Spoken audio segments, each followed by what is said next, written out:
आप सभी को नमस्कार। आप सभी का स्वागत है मेरे YouTube चैनल एनलाइटन पाथवे में। और आज की कहानी है मुंशी प्रेमचंद्र जी द्वारा लिखित नमक का दारोगा। जब नमक का नया विभाग बन गया था और ईश्वर प्रदत्त वस्तु के व्यवहार के लिए निषेध हो गया तो लोग चोरी छिपे इसका व्यापार करने लगे।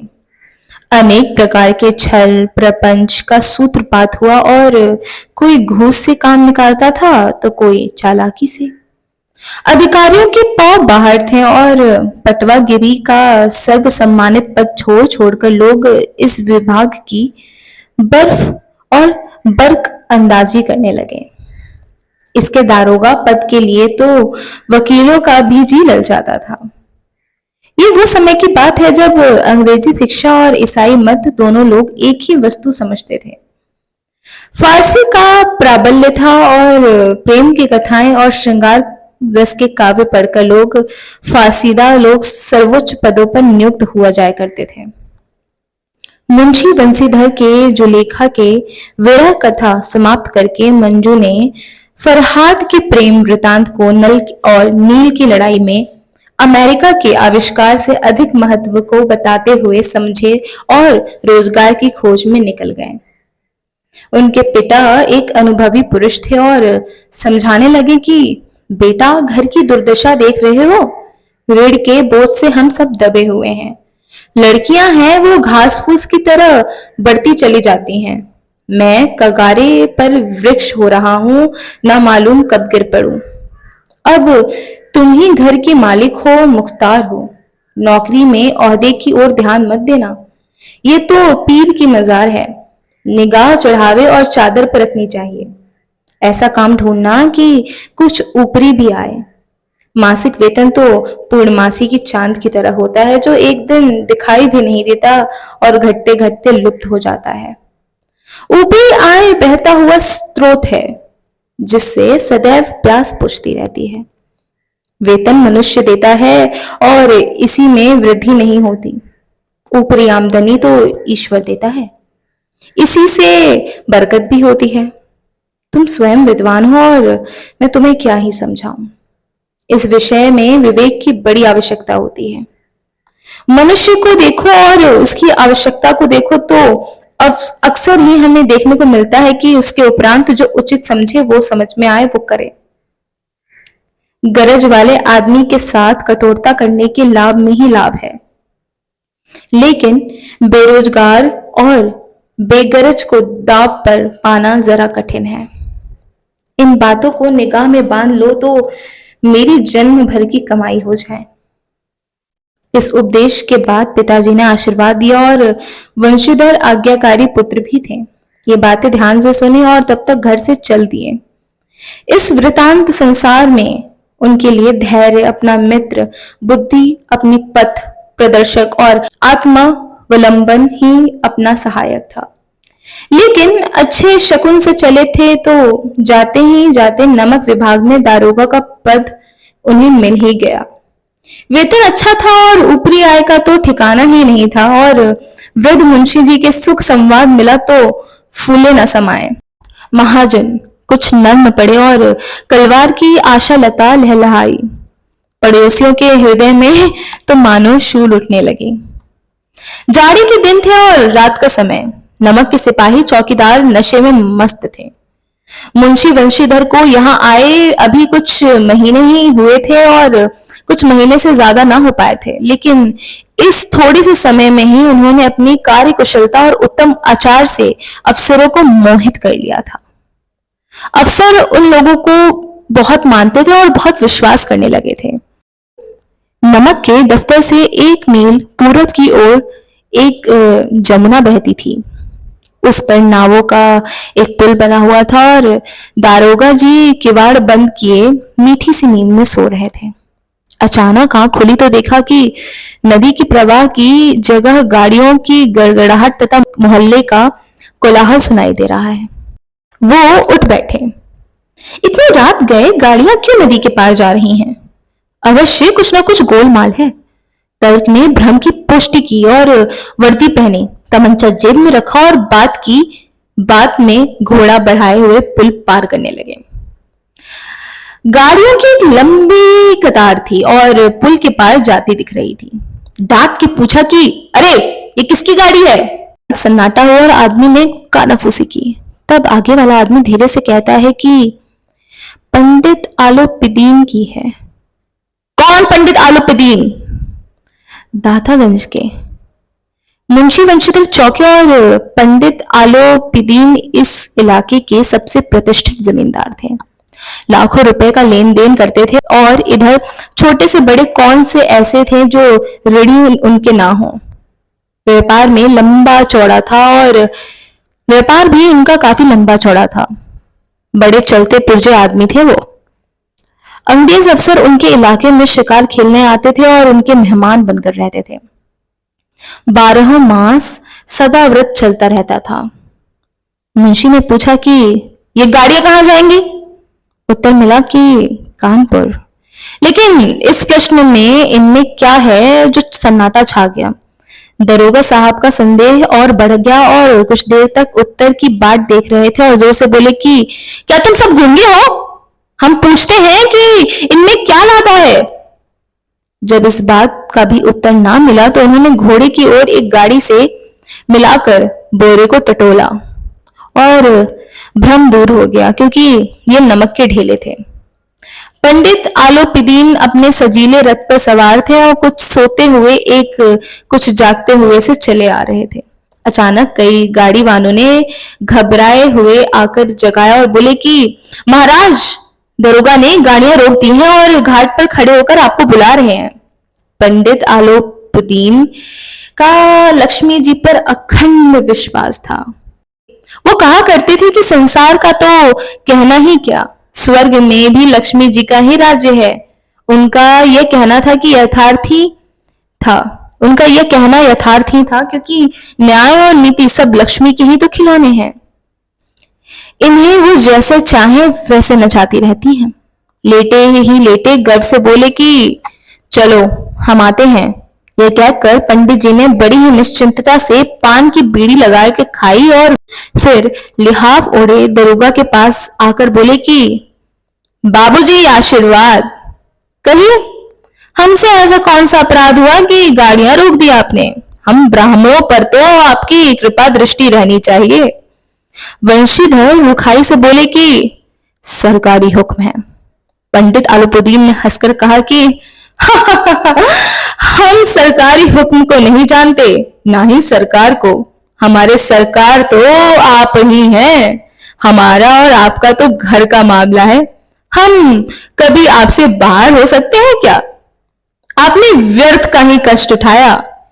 ये हो नहीं सकता कि इधर से जाएं और इस घाट के देवता को भेंट न चढ़ाएं। मैं तो आपकी सेवा में स्वयं ही आ रहा था। वंशीधर पर ऐश्वर्य की मोहिनी वंशी का कुछ प्रभाव ना पड़ा। ईमानदारी की नई उमंग थी और कड़कड़ा कर बोले कि हम उन नमक हरामों में से नहीं हैं जो कौड़ियों पर अपने ईमान को बेचते फिरे। आप इस समय हिरासत में हैं और आपको कायदे के अनुसार चालान करना पड़ेगा। बस मुझे अधिक बातों की फुर्सत नहीं है। जमादार बदलू सिंह, तुम इन्हें हिरासत में लो और ले चलो, मैं तुम्हें हुक्म देता हूं। पंडित आलोपीदीन स्तंभित हो गए। गाड़ी वालों में हलचल हो गई और पंडित जी के जीवन में कदाचित ये पहली ही बार हुआ था कि पंडित जी को ऐसे किसी ने कठोर बातें सुनाई होंगी। बदलू सिंह आगे बढ़ा, किंतु रौब के मारे यह साहस न हुआ कि उनका हाथ भी पकड़ सके। पंडित जी ने धर्म को धन का ऐसा निरादर करते हुए नहीं देखा और ये विचार किया कि ये अभी उदंड लड़का है, माया मोह के जाल में अभी नहीं पड़ा है, अल्हड़ है और झिझकता है। बहुत दीन भाव से बोले कि बाबू साहब, ऐसा ना कीजिए, हम मिट जाएंगे। इज्जत धूल में मिल जाएगी और हमारा अपमान करने से आपके हाथ क्या आएगा? हम किसी तरह आपसे बाहर थोड़ी हैं। वंशीधर ने कठोर स्वर में कहा कि हम ऐसी बातें सुनना पसंद नहीं करते। आलोपीदीन ने जिस सहारे को चट्टान समझा था वो पैरों के नीचे से खिसकता हुआ मालूम हो रहा था। स्वाभिमान और धन ऐश्वर्य की कड़ी चोट लगी, किंतु अभी तक धन की सांख्यिक शक्ति पर पूरा भरोसा था। अपने मुख्तार से बोले कि लाला जी 1,000 नोट बाबू साहब को भेंट करो, आप इस समय भूखे सिंह हो रहे हैं। वंशीधर ने नर्म होकर कहा कि 1,000 नहीं 1,00,000 भी मुझे सच्चे मार्ग से हटा नहीं सकता। धर्म की इस बुद्धिहीन दृढ़ता और देव दुर्लभ त्याग पर मन बहुत झुंझलाया और अब दोनों शक्तियों में संग्राम होने लगा। धन ने उछल उछल का आक्रमण करने शुरू कर दिया और 1 से 5, 5 से 10, 10 से 15 और 15 से 20,000 तक की नौबत पहुंची, किंतु धर्म अलौकिक वीरता के साथ बहुसंख्यक सेना में सम्मुख अकेला पर्वत की भांति अटल अविचलित तक खड़ा था। आलूपुदीन निराश हो गया और बोला कि अब इससे अधिक मेरा साहस नहीं है, आगे आपको अधिकार है। वंशीधर ने अपने जमादार को ललकारा और बदलू सिंह मन में दारोगा जी को गालियां देता हुआ पंडित आलूपुदीन की ओर बढ़ा। पंडित जी घबराकर 2-3 कदम पीछे हट गए और अत्यंत दीनता से बोले कि बाबू साहब, ईश्वर के लिए मुझ पर दया कीजिए, मैं 25,000 में निपटारा करने को तैयार हूं। असंभव बात है, 30,000 पर किसी तरह संभव नहीं। क्या 40,000 पर भी नहीं? 40,000 नहीं, 40 लाख पर भी असंभव है। बदलू सिंह, इस आदमी को हिरासत में ले लो। अब मैं एक शब्द भी सुनना नहीं चाहता। धर्म ने धन के पैरों तले सारी घमंड को कुचल डाला। आलूपुदीन ने हृष्ट पुष्ट मनुष्य को हथकड़ियां लिए उनकी ओर आते हुए देखा और वो चारों ओर निराशा के भाव से इधर उधर देखने लगे। इसके बाद मूर्छित होकर गिर पड़े। दुनिया सोती थी पर दुनिया की जीभ जगती थी। सवेरे देखिए तो बालक वृद्ध सबके मुंह से यही बात सुनाई देती थी कि जिसे देखिए वही पंडित जी के इस व्यवहार पर टीका टिप्पणी कर रहा था। निंदा की बौछारें हो गई थी और मानो संसार से सभी पापी का पाप कट गया था। पानी को दूध के नाम से बेचने वाला ग्वाला, कल्पित रोजाना मचे भरने वाले अधिकारी वर्ग, रेल के बिना टिकट सफर करने वाले बाबू लोग, जाली दस्तावेज बनाने वाले सेठ और साहूकार, ये सब देवताओं के भांति गर्दनें चला रहे थे। जब दूसरे दिन पंडित आलूपुदीन अभियुक्त होकर कांस्टेबलों के साथ हाथों में हथकड़ियां और हृदय में ग्लानि और शोक भरे लज्जा से गर्दन झुकाए अदालत की ओर चले तो सारे शहर में हलचल मच गई। मेलों में कदाचित आंखें इतनी व्यग्र न होती होंगी जितना भीड़ के मारे छत पर और दीवारों में कई भेद रहा हो। किंतु अदालत में पहुंचने की देर थी और पंडित आलूपुदीन इस अगाध वन में सिंह थे। अधिकारी वर्ग उनके भक्त और अमले उनके सेवक, वकील मुख्तार और उनके आज्ञापालक और अर्दली, चपरासी तथा चौकीदार तो उनके बिना मोल के गुलाम थे। उन्हें देखते ही लोग चारों तरफ से दौड़े और सभी लोग विस्मित हो रहे थे। इसलिए नहीं कि आलूपुदीन ने यह कर्म किया था, बल्कि इसलिए कि वो कानून को पंजे में कैसे ले सकते थे और वो कानून के पंजे में कैसे आ गए। ऐसा मनुष्य जिसके पास असाध्य साधन करने के वाला धन हो और अनन्य वचलता हो, वो क्यों कानून के पंजे में आ गया। प्रत्येक मनुष्य उससे सहानुभूति प्रकट कर रहा था और बड़ी ही तत्परता से इस आक्रमण को रोकने में निमित्त वकीलों के एक सेना तैयार हो गई। न्याय के मैदान में धर्म और धन के युद्ध ठन गया और वंशीधर चुपचाप खड़ा था। उनके पास सत्य के सिवा कुछ और नहीं था, ना स्पष्ट भाषण था, ना ही अतिरिक्त कोई शस्त्र, ना गवाह थे, किंतु लोभ से डमाडोल लोग थे। यहां तक कि मुंशी जी को न्याय भी अपनी ओर से ही कुछ खिंचा हुआ सा दिख पड़ रहा था। वह न्याय का दरबार था, परंतु कर्मचारियों पर पक्षपात का नशा छाया हुआ था। किंतु पक्षपात और न्याय का क्या मोल? जहां पक्षपात होता है वहां न्याय की कल्पना नहीं की जा सकती। मुकदमा शीघ्र ही समाप्त हो गया और डिप्टी मजिस्ट्रेट ने अपनी तजवीज में लिखा कि पंडित आलूपुदीन के विरुद्ध दिए गए प्रमाण निर्मूल और भ्रमांतक हैं। वो सब बड़े भारी आदमी हैं और ये बात कल्पना के बाहर थी कि उन्होंने थोड़े लाभ के लिए ऐसा दुस्साहस किया। यद्यपि नमक के दारोगा मुंशी वंशीधर का अधिक दोष नहीं है।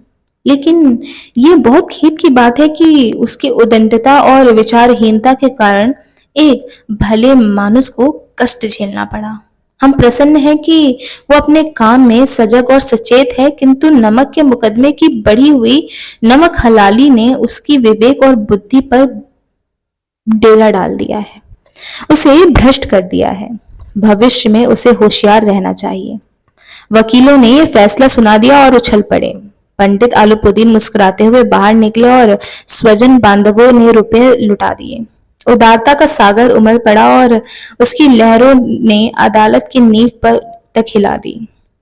जब वंशीधर बाहर निकले तो चारों ओर उनके ऊपर व्यंग बाणों की वर्षा होने लगी और चपरासियों ने झुक झुक कर सलाम किए।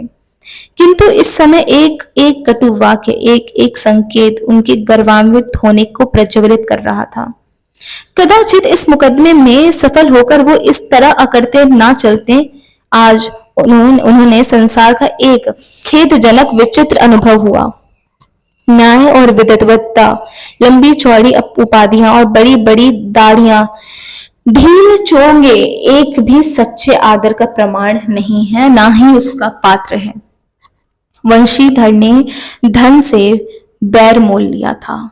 उसका मूल्य चुकाना अनिवार्य था और कठिनता से एक सप्ताह बीता होगा कि मोतल्ली के परवाना आ पहुंचा। कार्यपरायणता का दंड मिला और बेचारे भ्रग हृदय शोक और खेद से व्यथित होकर घर की ओर चल दिए। बूढ़े मुंशी जी तो पहले से ही गुड़ बुड़ा रहे थे कि चलते चलते इस लड़के को समझाया था, लेकिन इसने मेरी एक ना सुनी। सब मनमानी कर रहा है। हम तो कलवार और कसाई के तगादे सहे हैं। बुढ़ापे में भगत बनकर बैठे हैं और वहां बस सूखी तनख्वाह। हमने भी तो नौकरी की है और कोई ओहदेदार नहीं थे, लेकिन काम किया, दिल खोल कर किया और ईमानदार बनने चले हैं। घर में चाहे अंधेरा हो, मस्जिद में अवश्य दिया जलाएंगे। खेद ऐसी समझ पर पढ़ना लिखना सब अनारत हो गया। और इसके थोड़े ही दिन बाद जब मुंशी वंशीधर इस दुर्व्यवस्था में घर पहुंचे तो बूढ़े पिताजी ने समाचार सुना तो सिर पीट लिया। बोले कि जी चाहता है कि तुम्हारा और अपना सर फोड़ लूं। बहुत देर तक पछता पछता कर हाथ मलते रहे और क्रोध में कठोर बातें कहने लगे। यदि वंशीधर वहां से टल न जाता तो अवश्य ही ये क्रोध में विकट रूप धारण कर लेते। वृद्ध माता को और दुख हुआ और जगन्नाथ और रामेश्वर यात्रा की कामनाएं मिट्टी में मिल गईं। पत्नी ने कई दिनों तक तो सीधे मुंह बात भी नहीं की। इसी प्रकार एक सप्ताह बीत गया और संध्या का समय था। बूढ़े मुंशी जी बैठकर राम नाम का माला जप रहे थे। इसी समय उनके द्वार पर सजा हुआ रथ आकर रुका और हरे गुलाबी पर्दे, पहिए बैलों की जोड़ी और उनकी गर्दनों में नीले धागे सींग पीतल से जड़े हुए थे। कई नौकर लाठियां कंधे पर रखे थे और मुंशी जी की अगवानी में दौड़े। देखा तो पंडित आलूपुदीन झुककर दंडवत और लल्लो चप्पो की बातें करने लगा। हमारा भाग्य उदय हो गया जो आपके चरणों की धूल इस द्वार पर आई। आप हमारे पूज्य देवता हैं, आपको कौन सा मुंह दिखाएं? मुंह में तो कालिख लगी हुई है, किंतु क्या करें, लड़का ही अभागा है, कपूत है, नहीं तो आपसे क्यों मुंह छिपाना पड़ता। ईश्वर निसंतान चाहे रखे पर ऐसी संतान ना दे। आलूपुदीन ने कहा कि नहीं भाई साहब, ऐसा ना कहिए। मुंशी जी चकित होकर रह गए और उन्होंने कहा कि ऐसी संतान को और क्या कहूं।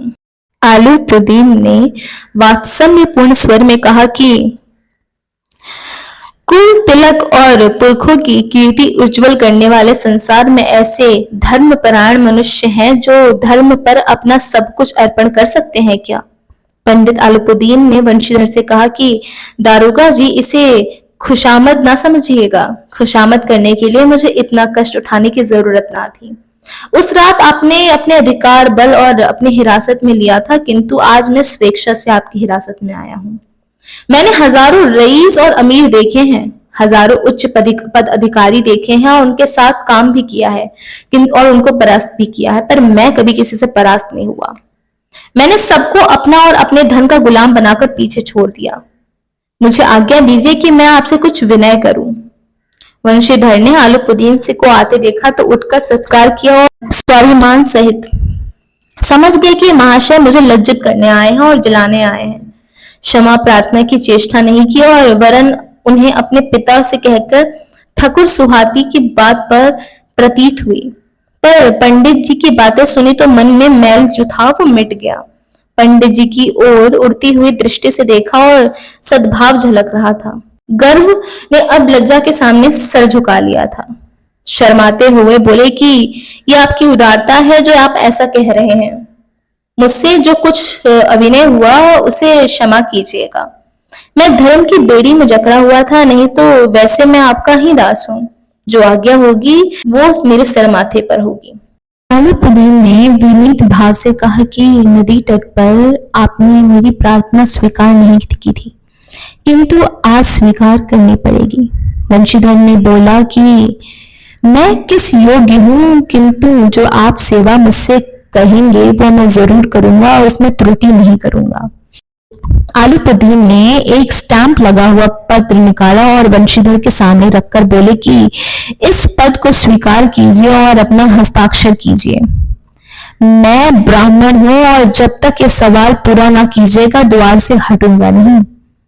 वंशीधर ने उस कागज को पढ़ा और कृतज्ञता से आंखों में आंसू भरकर बोले कि पंडित अलीपुदीन ने उनको अपनी सारी जायदाद और स्थायी मैनेजर नियुक्त कर लिया था। 6,000 वार्षिक वेतन और अतिरिक्त रोजाना खर्च अलग, सवारी के लिए घोड़ा, रहने का बंगला, नौकर चाकर मुफ्त। और कंपित स्वर में बोला कि पंडित जी, मुझे इतने सामर्थ्य नहीं है कि मैं आपकी उदारता की प्रशंसा कर सकूं, किंतु ऐसे उच्च पद के योग्य नहीं हूं मैं। अलीपुदीन हंसकर बोला कि मुझे इस समय एक अयोग्य मनुष्य की ही जरूरत है। वंशीधर ने गंभीर भाव से कहा कि यूं मैं आपका दास हूं और आप जैसे ही कीर्तिवान सज्जन पुरुष की सेवा करना मेरे लिए सौभाग्य की बात होगी, किंतु मुझ में न विद्या है, न बुद्धि और न ही स्वभाव जो इन त्रुटियों को पूर्ति कर सकूं। ऐसे महान कार्य के लिए तो एक महान मर्मज्ञ अनुभवी मनुष्य की जरूरत होगी। अलीपुदीन ने कहा कि कलम दान से कलम निकाली और उसे वंशीधर के हाथ में देकर बोले कि मुझे विद्वत्ता की चाह नहीं है, ना ही अनुभव की, ना मर्मता की और ना कार्य कुशलता की। इन सब गुणों के महत्व का परिचय खूब पा चुका हूं। अब सौभाग्य और सुअवसर ने मुझे यह मोती दिया है कि जिसके सामने मैं योग्यता और विद्वत्ता की चमक फीकी पड़ जाती है। ये कलम लीजिए और अधिक सोच विचार ना कीजिए, दस्तखत कीजिए और परमात्मा से यही प्रार्थना है कि आपको सदैव वही नदी के किनारे वाला बेमुरौवत, उदंड, कठोर और धर्मनिष्ठ दरोगा बनाए रखे। वंशीधर की आंखें डबडबा गई और हृदय से संकुचित पात्र में इतना एहसास ना समा सका। एक बार फिर पंडित जी की ओर भक्ति और श्रद्धा की दृष्टि से देखा और कांपते हुए हाथ से मैनेजरी के कागज पर हस्ताक्षर कर दिए। अलीपुदीन ने प्रफुल्लित होकर उन्हें गले लगा लिया। इसी के साथ ये कहानी आज खत्म हुई और इस कहानी से हमें यह सीख मिलती है कि यदि हम अपने कार्य को लेकर सीरियस रहेंगे और ईमानदार रहेंगे तो उसका हमें अच्छा फल जरूर मिलेगा। हो सकता है कि क्षणिक आपको तकलीफ हो, लेकिन आपको आगे चलकर आपकी ईमानदारी का फल अवश्य ही मिलेगा। इसी के साथ आप सभी से मैं विदा लेना चाहूंगी और उम्मीद करूंगी कि आपको ये कहानी पसंद आई होगी। मेरे YouTube चैनल को लाइक कीजिए, सब्सक्राइब कीजिए, शेयर कीजिए ताकि आने वाली कहानियों से आप यूं ही जुड़े रहें। धन्यवाद।